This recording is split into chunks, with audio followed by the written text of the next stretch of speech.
ఒకసారి మీరు చేయండి. ఎందుకంటే చిల్లర దొంగతనాలు పెరుగుతూ ఉన్నాయి. గంజాయికి అలవాటు పడ్డ కుర్రాళ్ళు 100-500 లాక్కొని పోతా ఉన్నారు. దొంగతనం చిన్నదే కావచ్చేమో కానీ ఊళ్ళల్లో నోటి మాట ద్వారా దొంగతనాలు పెరిగాయి అనేది మొదలైతే పవన్ కళ్యాణ్ వచ్చి దొంగతనాలు పెరిగినాయంటే చాలా దరిద్రంగా ఉంటుంది. దయచేసి అది చూసుకోండి. చెప్తా, ఇంకా చాలా లిస్ట్ ఉంది, చదవనే. పిఠాపురం పట్టణంలో రథాలపేట, ఇందిరానగర్, అగ్రహారం ప్రాంతాల్లో గంజాయి వాడకం పెరిగినది ఉంది. అవునమ్మా? అలాగే తుని నుంచి వచ్చేవాళ్ళు ఇక్కడ కుర్రోళ్ళకి గంజాయి సప్లయర్స్గా మారుస్తున్నారని ఇది ఉంది దృష్టి. అలాగే మొన్న ఎస్సీ బాయ్స్ హాస్టల్లోకి వెళ్ళి కొంతమంది పిల్లల్ని కొట్టి 10-25 రూపాయలు లాక్కొని హాస్టల్లో వాళ్ళని డబ్బులు తీసుకున్నారని చెప్పారు. అదే రోజు మళ్ళీ పోలీస్ కంప్లైంట్ చేస్తే పిల్లల్ని తిరిగి కొట్టారని ఉంది నా దృష్టికి. అలాగే ఈ నెల 2వ తేదీన దారి కాచి ఒక వ్యక్తిని కత్తితోటి బెదిరించి ఒక బంగారు గొలుసు జేబులో 500 లాక్కుని వెళ్ళిపోయారు. పిఠాపురం పట్టణంలో ఉన్న RRBHR ప్రభుత్వ జూనియర్ కాలేజ్ దగ్గర ఈవ్టీజింగ్ పెరిగిపోయింది. బైక్స్ మీద రౌండ్స్ కొడుతూ అమ్మాయిల్ని ఇబ్బంది పెడుతూ వేధిస్తున్నారు. ఈ విషయాన్ని ప్రిన్సిపల్ శ్రీ కేశవరావు గారు 3 నెలల క్రితమే పోలీస్ స్టేషన్కి వెళ్ళి తమ కాలేజీ మొదలయ్యే సమయంలో పోలీసు ఉంచితే అమ్మాయిలకు భయం ఉండదని చెప్తా ఉన్నారు. ఈ కాలేజ్ దగ్గరే కాదు, పట్టణంలో ఉన్న ప్రైవేట్ కాలేజీల దగ్గర, బస్ స్టాండ్ దగ్గర ఈవ్టీజింగ్ పెరిగింది. రాత్రి వేళ రోడ్ల మీద బైక్ విన్యాసాలు చేసే వాళ్ళతో ప్రజలు ఇబ్బంది పడతా ఉన్నారు. ఇలాంటివన్నీ చాలా ఉన్నాయి.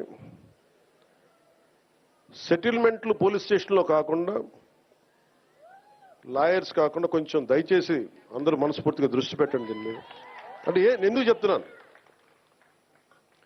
చెప్తున్నాను ఈ మాట అంటే, నేను తిరుపతి సంఘటన జరిగింది. అక్కడున్న పోలీస్ శాఖ గనక నిజంగా అక్కడున్న డిఎస్పీ గారు గనక సవ్యంగా బాధ్యత నిర్వర్తించుంటే బాధ్యత అప్పచెప్పిన ఎస్పీగా ట్రాన్స్ఫర్ అయ్యేవాళ్ళు కాదు.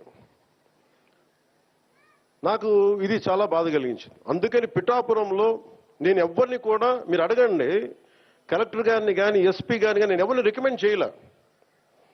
నేనేం చెప్పానంటే, నేను ఎవరిని వెండేట ప్రభుత్వం, మీరు గత ప్రభుత్వంలో మీరు పనిచేసి ఉండొచ్చు, నాకు తెలియదు, నేను అన్ని మర్చిపోతున్నా, గతం అంతా మర్చిపోతున్నా. ఇప్పుడు ఫ్రెష్గా ప్రారంభిద్దాం. నేను మిమ్మల్ని జడ్జ్ చేయను. నాకు ఇవ్వాల్సిందల్లా సుపరిపాలన ఇవ్వండి.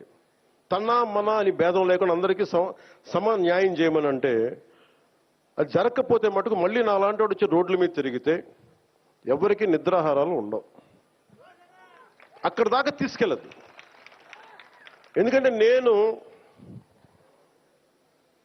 ఒక రౌడీ మూకను ఎదుర్కోవడానికి, గుండాల మూకను ఎదుర్కోవడానికి నేను మొదటి తరం రాజకీయ నాయకుడిని.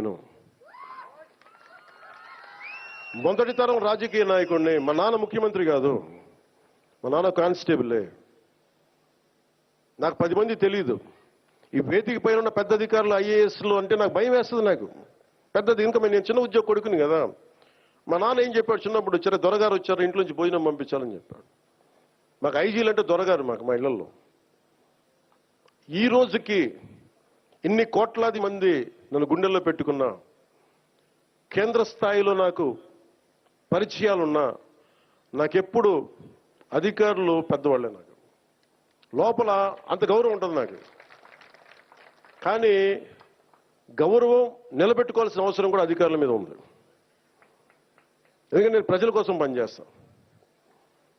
అందుకని ఈ బాధ్యతని అందరూ చేయాలి. ఎందుకంటే నేను ఈవ్టీజింగ్ అనేది నాకు చాలా చిరాకు.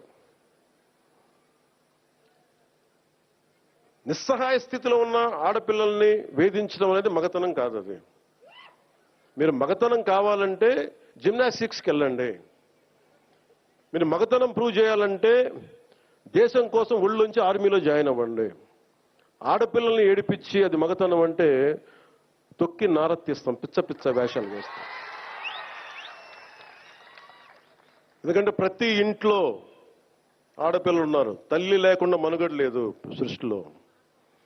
మీరు ఆడబిడ్డలకి, పోలీస్ శాఖ కూడా నేను చాలా బలంగా చెప్తా ఉన్నాను, ఇంకొకసారి నాకు ఈవ్టీజింగ్ అనేది నాకు కనిపించకూడదు పిఠాపురంలో. This is my directive. ఎందుకంటే నా నియోజకవర్గాన్ని నేను